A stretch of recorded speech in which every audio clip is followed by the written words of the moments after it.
નમસ્કાર વિદ્યાર્થી મિત્રો, વિદ્યુત ચુંબકીય પ્રેરણમાં આજે આપણે મેઇનલી લાસ્ટ ટોપિક જોવાના છીએ. વચ્ચે એકાદ ઉદાહરણ બાકી રાખેલું છે અને થોડુંક બીજું પણ સમજાવવાનું છે, એ નેક્સ્ટ લેક્ચરમાં જોઈશું. અત્યારે આપણો ચેપ્ટરનો મેઇન ને લાસ્ટ ટોપિક એસી જનરેટર, જેનો આપણે ખ્યાલ મેળવવો છે. ખાસ વિદ્યાર્થી મિત્રો ધ્યાન રાખવાનું છે કે આ ટોપિક આખો છે એ મોસ્ટ આઈએમપી ક્વેશ્ચન છે ગુજરાત બોર્ડ માટે, થિયરિકલ પોઈન્ટ ઓફ વ્યૂ. હવે એમાં ઘણા બધા પોર્શન છે આખા ચેપ્ટર આખા ટોપિકની અંદર. તો એમાં પહેલી વસ્તુ થાય કે એસી જનરેટરની આપણે જે ચર્ચા કરવી છે, આખું નામ થોડું ઘણું તમે એમાંથી 10મા ધોરણમાં ભણીને આવ્યા છો. તો એસી જનરેટર છે શું? તો એસી જનરેટરનો મતલબ એસી અલ્ટરનેટિંગ કરંટ, ઉલટ સુલટ પ્રવાહ, સાઇન વેવ આપણે જોયું છે, એ પ્રવાહ ઉત્પન્ન કરવા માટેનું જનરેટર, એટલે ઉત્પન્ન કરનાર. તો એના વિશેનો આપણે ખ્યાલ મેળવવો છે. હવે એમાં મેઇન વસ્તુ આપણે જે સમજવી છે સિદ્ધાંત. તો અહીંયા એસી જનરેટરમાં મારે કેવી રીતે ઉત્પન્ન કરવો પ્રવાહ, એનો આપણે ખ્યાલ મેળવશું. તો એનો મેઇનલી સિદ્ધાંત શું છે? તો આપણા ચેપ્ટરમાં વિદ્યુત ચુંબકીય પ્રેરણની વાતો કરી, ફેરેડેનો નિયમ જોયો, એમાં ખાસ ફ્લક્સનો ફેરફાર ઈએમએફ ઉત્પન્ન કરવા માટે લીધું હતું. ફ્લક્સના ફેરફારનું સૂત્ર હતું એ ડોટ બી અથવા બી ડોટ એ. કિંમત મૂકું તો આવું થતું હતું, એ બી કોસ થીટા. હવે આમની અંદર સિદ્ધાંત આપણે સમજવો છે. તો એમાં ફેરફાર કરો તોય ફ્લક્સમાં ફેરફાર થાય, એટલે કે ફ્લક્સમાં ફેરફાર કરવાની મેથડ કેટલી? આ નાનો એવો ક્વેશ્ચન 2 માર્કમાં પણ પૂછી શકે. આ પહેલી વસ્તુ આવે છે કે વિદ્યુત ચુંબકીય ફ્લક્સમાં કેટલી રીતે ફેરફાર કરી શકીએ. એમાંનું પહેલી વસ્તુ આવશે, હું ગૂંચળું હોય અથવા તો જે આપણી સપાટી છે એ સપાટીના ક્ષેત્રફળમાં ફેરફાર કરીને પણ ફ્લક્સમાં ફેરફાર કરી શકું છું. એ મેથડ આપણે જોઈ લીધી. બીજી, 3 મેથડ છે, હું એકડો બગડો ને તગડો કરું છું. બીજી મેથડ કઈ થાય? ચુંબકીય ક્ષેત્રમાં ફેરફાર કરી અને આપણે ફ્લક્સમાં ફેરફાર કરી શકીએ છીએ. તો એમાં કઈ રીતે? તો એ પણ આપણે ફેરેડેના પ્રયોગમાં જોયું. ગૂંચળું રાખેલું હતું, એની બાજુમાં બીજું ગજીયો ચુંબક લઈ આવતા હતા. તો ચુંબકીય ક્ષેત્રમાં ફેરફાર થયો અને આપણને ફ્લક્સમાં ફેરફાર મળ્યો હતો. ત્રીજો ઓપ્શન જે છે એનો આપણે અભ્યાસ કર્યો નથી, થીટા. તો થીટા કોણ છે? એ અને બી વચ્ચેનો ખૂણો છે. તો થીટામાં ફેરફાર કરીને પણ હું ફ્લક્સમાં ફેરફાર કરી શકું છું. તો અહીંયા આપણો ઉદ્દેશ્ય એ જ છે અને એ જ એસી જનરેટરનો આપણો સિદ્ધાંત બનશે કે ગૂંચળાનું આડછેદનું ક્ષેત્રફળ અને ચુંબકીય ક્ષેત્ર બે વચ્ચેનો જે કોણ છે એ કોણમાં ફેરફાર કરી અને આપણે એસી પ્રવાહ અથવા તો એસી ઈએમએફ જે છે એ ઉત્પન્ન કરવું છે, એ એનો સિદ્ધાંત થશે. અને બીજી વાત કેવી હોય તો સિદ્ધાંતની સ્વરૂપે જોવું હોય તો અહીંયા આપણે શું કરશું? તો યાંત્રિક ઉર્જાનું વિદ્યુત ઉર્જામાં રૂપાંતર કરવાના છીએ.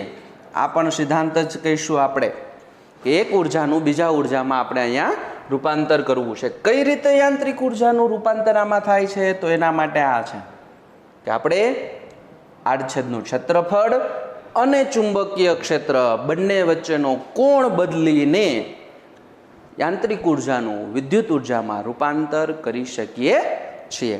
આ થયો એનો સિદ્ધાંત. જો એવો પ્રશ્ન પૂછે કે એસી જનરેટરનો સિદ્ધાંત સમજાવો, તો માત્ર અહીં સુધી જ લખવાનું થાય.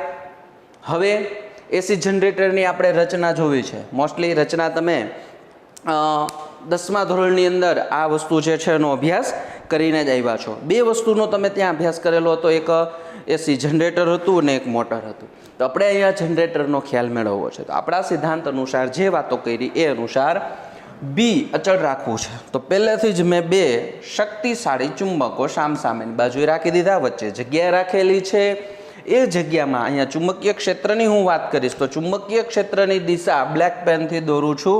આ ચુંબકીય ક્ષેત્રની દિશા છે. 2 લાઈન દોરું એટલે થોડો આઈડિયા વધારે આવે. આ બી, એન થી એસ તરફની બીની દિશા છે, અચળ રાખી દીધું. બીજું એ પણ અચળ રાખવો છે તો મેં ગૂંચળું લઈ લીધું. અહીંયા લંબચોરસ ગૂંચળું લીધું છે. ગૂંચળાનો આકાર કાંઈ પણ લઈ શકો છો. ખાસ ધ્યાન રાખજો મિત્રો, મોસ્ટ ઓફલી ગૂંચળાનો આકાર વર્તુળ લેવામાં આવે છે, ગોળાકાર ગૂંચળું હોય છે, પણ એ આપણે સમજવા માટે લંબચોરસ ગૂંચળું લીધેલું છે. તો એનું ક્ષેત્રફળ ક્યાં હશે? તો આનું ક્ષેત્રફળ સપાટીને લંબ. સપોઝ કે આ મેં ગૂંચળું મૂકેલું છે, તો અહીંયા એનું ક્ષેત્રફળનો સદિશ આમ એ દિશા બહાર આવતી દિશામાં એનો ક્ષેત્રફળ સદિશ હશે. ગૂંચળાનું આડછેદનું ક્ષેત્રફળ પણ ફિક્સ થઈ ગયું. હવે બદલવાનું છે શું? મારે થીટા બદલવો છે, એ અને બી વચ્ચેનો ખૂણો. તો એના માટે આ ધરી છે, ધરી મારફતે મેં ગૂંચળું જોડી સ્લિપ રિંગ વડે જોઈન્ટ કરી દીધું છે. આપણું જે ગૂંચળું છે તે આખું આર્મેચર વાઇન્ડિંગ કહેવામાં આવે ને. એનાથી આગળ મેં કાર્બન બ્રશ રાખેલા છે, જેનું કામ શું થશે? તો આમાં જે ઉત્પન્ન થયેલો વિદ્યુત પ્રવાહ છે, કે જે ઉલટ સુલટ હમણાં આપણે જોઈશું, આખો કાર્ય પદ્ધતિ કેવી છે તે અત્યારે માત્ર રચના સમજીએ. એ ઉત્પન્ન થયેલો જે વિદ્યુત પ્રવાહ છે એ પ્રવાહને આપણે અહીંયા દોરડાઓ અથવા તો વાયર દ્વારા એસી ઈએમએફ, જે ઉલટ સુલટ ઈએમએફ ઉત્પન્ન થયેલો છે, એને આપણે જ્યાં લઈ જવો હોય ત્યાં છેડાઓ જોઈન્ટ કરી શકીએ છીએ. આ આખી એની રચના બને છે. તો આ રચનાની અંદર હવે આખું કાર્ય કેવી રીતે થતું હશે એનો આપણે ખ્યાલ મેળવવો છે. તો ફરીથી એક વખત રચના જોઈ શકો છો તમે. મેં અહીંયા અચળ, સમાન અને શક્તિશાળી ચુંબકીય ક્ષેત્ર બંને બાજુએ રાખી દીધું છે. એની વચ્ચે એક લંબચોરસ ગૂંચળું રાખેલું છે, જેનું ક્ષેત્રફળ ધારી લઈએ, ધારો કે એ જેનું ક્ષેત્રફળ છે એવું રાખી દીધું છે. પછી એને એક જ ધરી ભ્રમણ થાય એવી રીતે સ્લિપ રિંગ રાખી દીધી છે. 2 રીંગો રાખેલી. શું કામ 2 રીંગો રાખેલી છે? બંને છેડાઓ મારે બહાર લઈ આવવા માટે. એની સાથે કાર્બન બ્રશ જોડી દીધા છે, જે પ્રવાહ ઉત્પન્ન થશે એ પ્રવાહને આપણે બહાર ખેંચવા માટે. અને એની સાથે વાયર જોડી અને આપણને જે પ્રવાહ મળે છે, જે ઈએમએફ મળે છે, એ ઈએમએફને આપણે જ્યાં ત્યાં લઈ જઈ શકીએ છીએ. હવે આપણો જે ઉદ્દેશ્ય હતો કે આની કાર્ય પદ્ધતિ કેવી, રચના સમજી લીધી. હવે કાર્ય કેવી રીતે થતું હશે? તો એ કાર્યમાં જઈએ. કાર્ય પદ્ધતિ. કાર્ય પદ્ધતિમાં શું થતું હશે? તો આ ગૂંચળું છે એને હવે આપણે ફેરવવું છે. તો ફેરવવા માટે બીજા ઘણા બધા રસ્તાઓ હોય. અત્યારનો રસ્તો કે ફરે છે એવું સમજી લો. એના રસ્તાઓ જે છે એ લાસ્ટમાં ચર્ચા કરીએ. આ ગૂંચળું ફરશે તો શું થશે? ગૂંચળાનું ક્ષેત્રફળ બદલાવાનું નથી, ચુંબકીય ક્ષેત્ર પણ બદલાવાનું નથી. તો ગૂંચળું રોટેટ થશે એટલે શું બદલશે? એ અને બી વચ્ચેનો ખૂણો. સપોઝ કે આ અંગૂઠો છે, ધ્યાન રાખજો અહીંયા આખી થિયરી સમજવા માટે. અંગૂઠો છે એ ચુંબકીય ક્ષેત્રની દિશા છે. આ હથેળી છે એ આપણું ગૂંચળું છે, આ ગૂંચળાની દિશા. અત્યારની કન્ડિશને હું વાત કરું તો આ બી અને આ એ, બે વચ્ચેનો ખૂણો તમે જોઈ શકો છો 90 અંશ છે.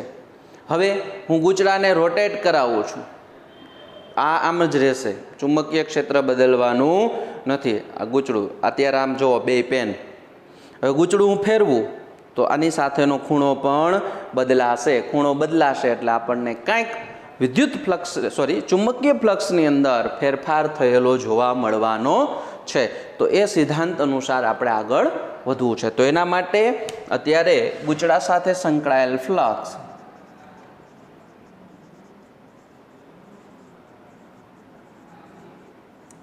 શોધવું છે. તો ફ્લક્સ શું થશે? phi = AB cos θ. બંને વચ્ચેનો ખૂણો છે એ થીટા છે. તો થીટા હું અહીંયા કૌંસની અંદર લખી નાખું. થીટા કોણ છે? તો થીટા એ અને બી વચ્ચેનો ખૂણો છે. આ ધ્યાન રાખવાનું છે, કારણ કે આપણે ફેરફાર જ આને અનુસંધાને કરવાના છીએ, એટલે ઇમ્પોર્ટન્ટ બાબત છે. હવે ઈએમએફ ઉત્પન્ન થાય છે, તો ઈએમએફ ઉત્પન્ન કરવા માટે ઈએમએફનું સૂત્ર જોઈએ. ઈએમએફનું સૂત્ર શું છે? તો ફેરેડેના નિયમ અનુસાર E - d∅b/dt. જો ગૂંચળું n આટાનું હોય તો સૂત્રની અંદર અગાઉથી જ હું n મૂકી દઉં, એટલે પાછળથી કાંઈ પ્રોબ્લેમ ન પડે. ગૂંચળાના આટાઓ n છે એવું ધારી લઈએ. તો હવે અહીંયા થોડું સાદુરૂપ મૂકીએ, -n d/dt. અહીંયા આવી જશે AB cos θ. હવે આપણે અહીંયાથી સમજવું છે કે થીટા તો સમય અનુસાર ચેન્જ થતી વસ્તુ છે, અને આપણે જે રોટેશન આપશું એ રોટેશન અનુસાર ચેન્જ થતી વસ્તુ છે. તો ત્યાં થીટા મારે નથી લખવો, ક્યાંક સમયના વિધેય સ્વરૂપે લખવું છે. તો થીટાની જગ્યાએ સમયના વિધેય સ્વરૂપે આપણે શું મૂકીએ છીએ? Omega T. વળી પાછું અહીંયા લખું છું થીટા ઇઝ ઇક્વલ ટુ શું થઈ જાય છે ઓમેગા ટી. કોણીયમાંથી સોરી આપણે જે થીટા લખેલો છે એ થીટાને કોણીય સ્વરૂપમાં લખવું છે તો શું થઈ જશે ઓમેગા ટી. કારણ કે આ સ્થાનાંતર જેવી જ વસ્તુ છે. સ્થાનાંતર બરાબર શું લખી શકું વેગ ગુણ્યા સમય. વેગ બરાબર શું થાય સ્થાનાંતરના છેદમાં સમય. તો ત્યાંથી જ મેં લખું છું થીટા બરાબર ઓમેગા ટી. વળી પાછું અહીંયા વિકલન છે તો એ અને બી અચળ છે, વિકલનની બહાર નીકળી જશે. શું વધશે minus N A B D by DT of અહીંયા ટીની સાપેક્ષે છે એટલે પણ થીટાની કિંમત હું અહીંયા મૂકું છું કોસ ઓમેગા ટી. હવે કોસનું વિકલન શું થઈ જશે માઇનસ સાઇન. અહીં લખું એક સ્ટેપ વધારે કાંઈ વાંધો નહીં. આનું વિકલન થશે માઇનસ સાઇન ઓમેગા ટી અને ઇન્ટુ હજી ખૂણાનું વિકલન બાકી રહે છે તો ઓમેગા ટી એનું વિકલન થઈ જશે 1, ટીનું વિકલન થઈ જાય 1 એટલે ઓમેગા રહેશે એમને એમ. હવે વળી પાછું સાદુરૂપ આપીએ તો આપણને શું વધે છે ફાઇનલી માઇનસ માઇનસ પ્લસ થઈ જશે એન એ બી ઓમેગા આગળ લખી નાખું છું અને સાઇન ઓમેગા ટી. આ મને ઈએમએફનું સૂત્ર મળે છે. હવે એક બાબત અહીંયા નોટ ડાઉન કરી શકીએ છીએ વિદ્યાર્થી મિત્રો કે જે ઈએમએફ મને મળે છે એ ઈએમએફ કેના વિધેય સ્વરૂપે છે તો સાઇનના વિધેય સ્વરૂપે. તો ઈએમએફનો આકાર કેવો હશે સાઇન વિધેય જેવો હશે. એ આકાર પણ આપણે હમણાં જોવાના છીએ. તો સાઇન વિધેય એટલે શું છે ઉલટ સુલટ એસી. તો આપણને જે ઈએમએફ મળે છે એ એસી ઈએમએફ મળે છે. હવે આની અંદર આખી જે કાંઈ ચર્ચા કરવી હોય તો મેક્સિમમ ઈએમએફ કેટલું એ મેક્સિમમ એની પણ ચર્ચા કરી શકીએ.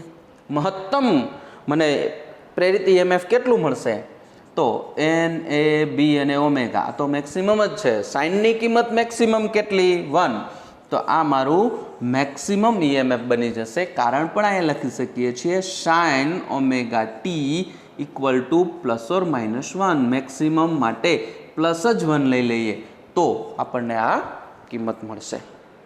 હવે આનાથી થોડું આગળ જવું છે તો જો આની અંદર મને આ ઓમેગા છે એની આવૃત્તિ અહીંયા રોટેશનની આવૃત્તિના સમપ્રમાણની અહીંયા વાત કરીએ તો આ ઓમેગા બરાબર શું લખી શકીએ છીએ 2π ન્યુ અથવા તો 2πf ફ્રીક્વન્સી રેખીય ફ્રીક્વન્સી 2πf. તો ઈ એફ છે એ કોની કઈ આવૃત્તિ આ ગૂંચડું જે ફેરવીએ છીએ એની આવૃત્તિ. એ આવૃત્તિઓની આપણે ચર્ચા કરીએ અને એના અનુસંધાને મારે સૂત્ર લખવું હોય તો આ મેક્સિમમને હું E0 પણ કહી દઉં આપણી સરળતા માટે. હવે આપણું સૂત્ર શું થઈ જાય આપણું સૂત્ર છે એ આવું થઈ જશે E બરાબર E0 સાઇન ઓમેગા ટી. ઓમેગાની જગ્યાએ પણ હજી હું લખી નાખું સાદું સ્વરૂપ 2πf × ટી. આ આપણું ફાઇનલી ઈએમએફ માટેનું સૂત્ર મળશે. આ આવૃત્તિ છે એ આપણને અહીંયા જે ઉત્પન્ન થયેલી આવૃત્તિ છે એ જોવા મળશે. હવે એ આવૃત્તિ સામાન્ય રીતે જે જનરેટર બનાવવામાં આવે છે એ જનરેટરમાં ઇન્ડિયા માટે જે આવૃત્તિ છે એફ એ આવૃત્તિ આપણને જોવા મળે છે 50 હર્ટ્ઝ. ફોરેન કન્ટ્રીઝની વાત કરીએ તો તમારી બુકની અંદર એક આપેલું છે અમેરિકા USA. તો એમની અંદર આ એફની કિંમત છે ત્યાં 60 હર્ટ્ઝની આવૃત્તિ ઉત્પન્ન કરવામાં આવે છે. કારણ કે ત્યાં લોકો જે વિદ્યુત ઉત્પન્ન કરે છે એ વિદ્યુત ઉપયોગ કરે છે એ પણ 60 હર્ટ્ઝ ઉપર જ બનાવવામાં આવે છે. ઇન્ડિયાની અંદર ઇન્ડિયન વસ્તુઓ ઇન્ડિયન આઇટમ જે કાંઈ હોય પછી ઇલેક્ટ્રિકલ આઇટમ હોય તો એની અંદર 50 હર્ટ્ઝની આવૃત્તિ કમ્પલસરી છે. આવૃત્તિ ક્યારેય બદલાતી નથી. વિદ્યુત માટેની વાત કરું છું. જો તમે અમેરિકાની ત્યાંથી પંખો લઈ આવો છો ત્યાંની મેન્યુફેક્ચર કંપનીમાંથી લઈ આવો છો તો તમે ઇન્ડિયામાં સ્ટાર્ટ કરો તો એ પંખો સ્ટાર્ટ ન થાય. એના માટે મારે સ્પેશિયલ ડિઝાઇન કરવો પડે 50 હર્ટ્ઝની આવૃત્તિવાળો પંખો તો એ અહીંયા ચાલે નહીંતર ચાલશે નહીં. આ થઈ આખી એની કાર્ય પદ્ધતિ. હવે આપણે જેની ચર્ચા કરવી છે એ ચર્ચામાં શું જોવું છે કે આખું આ વર્કિંગ કેવી રીતે થતું હશે આખું સાઇન વિધેય મળ્યું કેવી રીતે. તો એના માટે આપણે જુદા જુદા ગ્રાફ્સ છે એ ગ્રાફ્સની ચર્ચા કરવાની છે. એમાં એસી જનરેટરની જેની આપણે લાક્ષણિકતા પણ કહી શકીએ છીએ મિત્રો. તો એ લાક્ષણિકતાઓનો આપણે અભ્યાસ કરવો છે. તો એ લાક્ષણિકતાના અભ્યાસ માટે હું અહીંયા ડાયાગ્રામ દોરું છું, એ ડાયાગ્રામ અનુસાર આપણે આગળ વધવું છે. તો થોડું સ્પીડની અંદર ડાયાગ્રામ દોરી નાખું છું. હું માત્ર અહીંયા ખૂણાઓ જ દર્શાવું છું. તમારી બુકની અંદર બહુ સરસ એવી આકૃતિ આપેલી છે, એટલી બધી હું સરસ આકૃતિ નથી દોરતો. તો આ લાક્ષણિકતા પણ તમે આને કહી શકો છો કે લાક્ષણિકતાઓ. આખો મને ગ્રાફ જે સાઇન વિધેય મળે છે, એ સાઇન વિધેય કેવી રીતે મળે છે એનો આપણે ખ્યાલ મેળવવો છે. તો શરૂઆતની અંદર હું દિશાઓની વાત કરું તો જોજો, દિશાઓની જ્યારે હું વાત કરીશ તો મને શું જોવા મળશે? આ બીની દિશા બધે સરખી. આપણે અહીંયા 4 ગ્રાફની વાતો કરવી છે, એને અનુસંધાને અહીંયા હું દોરતો જઈશ કે મને ફાઇનલી જે ઈએમએફ મળે છે એ કેવું મળશે. આ બ્લુ પેનથી જે મેં દોરેલું છે એ બીની દિશા છે. આ બધા બીની દિશા બદલાવાની નથી, આપણને ખબર છે. હવે દિશા કોની બદલાય છે? એની, કે આડછેદનું જે ક્ષેત્રફળ છે એની દિશા બદલાય છે. શરૂઆતની અંદર એ જે દિશા છે એ ધારી લો કે એ જ દિશામાં, બીની જ દિશામાં છે એ. જોજો આ એ. તો આ બે વચ્ચેનો ખૂણો કેટલાનો થાય છે? બે વચ્ચેનો ખૂણો લઈશ તો 0. cos 0 શું થઈ જશે? cos 0 1. તો આપણને ફ્લક્સ જે છે એ મેક્સિમમ જોવા મળશે. અને જેને અનુસંધાને મારે ઈએમએફની વાતો કરવી હોય તો પ્રેરિત ઈએમએફની હું જ્યારે ચર્ચા કરીશ ત્યારે પ્રેરિત ઈએમએફ મને 0 જોવા મળે. અત્યારે બે એક જ દિશામાં છે, તો સાઇનને અનુસંધાને હું વાત કરીશ તો 0 એટલે બી વચ્ચેનો ખૂણો. એટલે ધારો કે અહીંયા છે. જોજો હવે હું 0 થી લઈ અને 90 સુધી ભ્રમણ આપું છું. એટલે ગૂંચળું જે છે એ અત્યારે આમ હતું આની અંદર, તો દિશા આ બાજુ છે. જોજો આમાં આ પેન છે એ આપણા ગૂંચળાની દિશા આવી રીતે હતું. હવે હું એને ભ્રમણ આપી અને આમ લઈ આવું છું, તો ધીમે ધીમે શું થતું જશે? સાઇનની કિંમત પ્રથમ ચરણમાં 0 થી લઈ અને 1 સુધી જાય છે. સાઇન 30 લ્યો, સાઇન 45 લ્યો, સાઇન 60 લો, તો કિંમત 0 થી લઈ અને 1 સુધી સાઇન 90 એ 1 થઈ જાય છે. હવે સપોઝ કે એ કિંમત અહીંયા 90 નો એંગલ થઈ ગયો આ એ, તો કિંમત કંઈક અહીંયા મેક્સિમમ મળ્યો ઈએમએફ. હું આને ઈ મેક્સ કહી દઉં અથવા તો ઈ 0 પણ કહી શકીએ છીએ. નીચે પણ હું એક એવી લાઈન ડ્રો કરી નાખું છું ઈ 0ની, પણ ઈ માઇનસ હશે ઉલટી દિશામાં. હવે વળી પાછું આ જે ગૂંચળું છે એને આમ જ રોટેટ કરતાં કરતાં આમ લઈ જાઉં છું, તો એની દિશા એક્ઝેક્ટ આ બાજુ થઈ જશે. આ બાજુ થઈ જાય તો વળી પાછો બે વચ્ચેનો ખૂણો જે છે એ 180 થઈ જાય. હું થીટા લખતો જાઉં છું અહીંયા, આ 0, અહીંયા થીટા 90, અહીંયા થીટા 180, અહીંયા થીટા થશે 270, લાસ્ટમાં 360 દોરી જ નાખીએ. 360 એટલે 0 જેવું જ થશે, છતાં હું ડ્રો કરું છું. આ લાસ્ટ થઈ જશે આપણું, અહીંયા થીટા 360. હવે એને અનુસંધાને મને શું મળતું જાય છે અહીંયા ડ્રો કરવાનું છે. તો વળી પાછું હું 180 આવીશ એટલે મને જવાબ 0 મળે છે. તો વળી પાછું ગૂંચળાને ફેરવું છું, પણ હવે ઉલટી દિશા નીચેની તરફ જાય છે. નીચેની તરફ એટલે ખૂણો આવી રીતે આવશે. આ એરો જોવાનો છે, ત્યાં ગૂંચળું છે. વળી પાછો બે વચ્ચેનો ખૂણો જે છે એ તો 270 થાય, 90 જ કહેવાય. પણ ત્રીજું ચરણ આવે તો ત્રીજા ચરણમાં ઓલ એસટીસી અનુસાર સાઇન માઇનસ વિધેય છે એટલે -1 કિંમત મને મળે, તો એક કિંમત અહીંયા ડ્રો કરું છું. વળી પાછું ગૂંચળું આવી અને 360 આવી ગયું. અહીંયા બે વચ્ચેનો ખૂણો 360, તો સાઇન માટે કિંમત અગેન 0 થઈ જાય એટલે મને એની કિંમત જે છે તે અહીંયા ક્યાંક મળશે. તો આખું હું સર્કલ ડ્રો કરું, બધાને જોડી દઉં અને એક ગ્રાફ દોરીશ, તો એ મને જે ગ્રાફ મળે છે એ સાઇન વિધેય માટેનો ગ્રાફ જોવા મળે છે. એટલે અહીંયા મેં જે દર્શાવેલું છે એ પ્રેરિત ઈએમએફનો ગ્રાફ દોરેલો છે. આવી રીતે આખો મને ગ્રાફ જનરેટ થયેલો જોવા મળે છે. આ થઈ એની લાક્ષણિકતાઓ. હવે લાક્ષણિકતામાં તમારે લખવાનું છે શું? તો તબક્કા અનુસાર લખતા જાઓ. t બરાબર 0 હું અહીંયા લખતો જાઉં છું. જુઓ, 1 નંબર તબક્કો 1. શું કરું છું? t બરાબર 0 એ સ્ટાર્ટ કરું છું, તો થીટા બરાબર શું થઈ જશે? ઓમેગા t એટલે 0. જો થીટા 0 થશે તો આપણે આખી બધી કિંમતો ખ્યાલ જ છે. E0 બરાબર શું થઈ જશે? 0. એ મેં ત્યાં ડ્રો કરેલું જ છે. આવી રીતે તમારે બધું લખતું જવાનું થાય. ટીની કિંમત અનુસાર પણ લખતા જઈ શકો છો. તબક્કા નંબર 2, તબક્કા નંબર 2 માં શું લઉં છું? ટી બરાબર લઈ લઉં છું T/4. બરાબર, અહીંયા આપણે જે ગ્રાફ દોર્યો છે એ નથી આવતો, ધ્યાન રાખજો બાળકો. T/4 હું કિંમત લઉં છું તો અહીંયા થીટા બરાબર શું થશે? ઓમેગાની જગ્યાએ હું આવું લખું 2π/t. જાણો જ છો તમે સૂત્ર. સ્મોલ ટી ની જગ્યાએ થઈ જશે T/4. સાદું રૂપ આપશો તો π/2 થીટા મળે છે.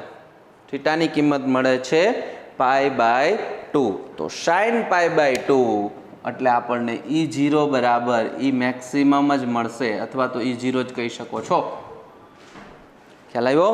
જે આ આપણે દોરેલું છે તે. હવે વળી પાછી આગળની ચર્ચાઓ કરતા જઈએ. જેમ ચર્ચા કરતા જશું એમ વધારે ખ્યાલ આવતો જાય. ધારો કે તબક્કા નંબર 3, આ બધી લાક્ષણિકતાનો આખો પ્રશ્ન પૂછાય એમાં જ લખવાનું છે. ટી બરાબર હું લખી નાખું છું T/2. થીટા બરાબર ડાયરેક્ટ લખું 2π/t into T/2. T cancel થઈ જાય, 2 કેન્સલ થઈ જાય, થીટા મળે છે આપણને પાય. 180 પાય એટલે તો E0 અગેન વળી પાછો 0 થાય છે આપણને જોવા મળે છે. આ જ રીતે તબક્કા નંબર 4, તબક્કા 4 ની અંદર ટી બરાબર લઈ લઉં છું 3T/4. તો થીટા બરાબર શું થશે? 2π/t into 3T/4. T cancel થઈ જાય, અહીંયા આવી જાય 2, તો 3π/2 એટલે 270 નો ખૂણો થાય આપણને. ત્યાં વળી પાછું E0 = E0 અથવા તો E મેક્સિમમ જ કિંમત મળશે. અને લાસ્ટમાં તબક્કા નંબર 5 પણ તમે લખી શકો છો. ટી બરાબર લઈ લ્યો T, આખું એક સર્કલ પૂર્ણ થાય એટલા માટે. તો ત્યાં શું થશે? થીટા બરાબર 2π/t, ઓમેગાની કિંમત છે, ઇન્ટુ સમય એટલે T થઈ જશે. તો થીટા આપણને મળે છે 2π. તો E0 બરાબર શું થઈ જશે? અગેન 0. આવી રીતે તબક્કાવાર આપણને આખું વિધેય જોવા મળે છે. અને જે વિધેયને હું જોઈન્ટ કરું છું તો એ મને સાઇનનો ગ્રાફ આપે છે. આ થઈ એની લાક્ષણિકતા. આ જ વસ્તુ એસી વોલ્ટેજ જે છે એ આપણને દર્શાવે છે. શું કામ શબ્દ એસી? અલ્ટરનેટિંગ, ગુજરાતી ઉલટ સુલટ. જુઓ, plus minus, plus minus, plus minus, આ સર્કલ ચાલ્યા જ રાખે એટલા માટે શબ્દ છે ઉલટ સુલટ. હવે આપણને અહીંયા જે પ્રેરિત EMF મળે છે એટલા માટે એને નામ આપ્યું છે એસી EMF. આ એની લાક્ષણિકતાઓ થઈ. હવે નેક્સ્ટ લેક્ચરમાં થોડું ઘણું આપણે બાકી છે કે આને ફેરવવું કઈ રીતે, એના ઉપરથી જનરેટરના પ્રકારો આવશે એ આપણે નેક્સ્ટ લેક્ચરમાં જોવાના છીએ. આજે આ લેક્ચરમાં આપણે અહીં સુધી રાખીએ છીએ. ફરીથી કહી દઉં, જે એસી જનરેટરની અંદર જેટલું પૂછાય એટલું જ લખવાનું છે. બહુ લાંબી થિયરી છે તો ધ્યાન રાખવાનું. એસી જનરેટરનો સિદ્ધાંત અને રચના સમજાવો તો આ બે જ વસ્તુ લખવાની થાય. આમાં એક નાનકડો એવો પ્રશ્ન બન્યો હતો. કયો પ્રશ્ન બન્યો હતો? કે ચુંબકીય ફ્લક્સમાં ફેરફારો કઈ રીતે કરી શકીએ? તો 3 પ્રકાર કીધા. એ રચના અને સિદ્ધાંત પૂછાય તો આટલી જ વસ્તુ. કાર્ય પદ્ધતિ પૂછાય, કાર્ય પ્રણાલી પૂછાય, આખું EMFનું સૂત્ર તારવવાનું પૂછાય તો અહીં સુધી. લાક્ષણિકતાઓ પૂછાય તો આ ગ્રાફ દોરવાનો છે અને આ તબક્કાઓ લખવાના છે. અને લાસ્ટમાં એક નાની એવી લાઈન લખી દેવાની કે આ જે તબક્કાઓ છે એનું વારંવાર પુનરાવર્તન કરતા આપણને કન્ટિન્યુઅસલી એસી EMF, ઉલટ સુલટ EMF ઉત્પન્ન થયેલો જોવા મળે છે. Okay, thank you. નેક્સ્ટ લેક્ચરમાં આપણે આને ફેરવવા માટેના જે પ્રકારો છે એના ઉપરથી એસી જનરેટરના પ્રકારોનો ખ્યાલ મેળવવાના છીએ. Thank you.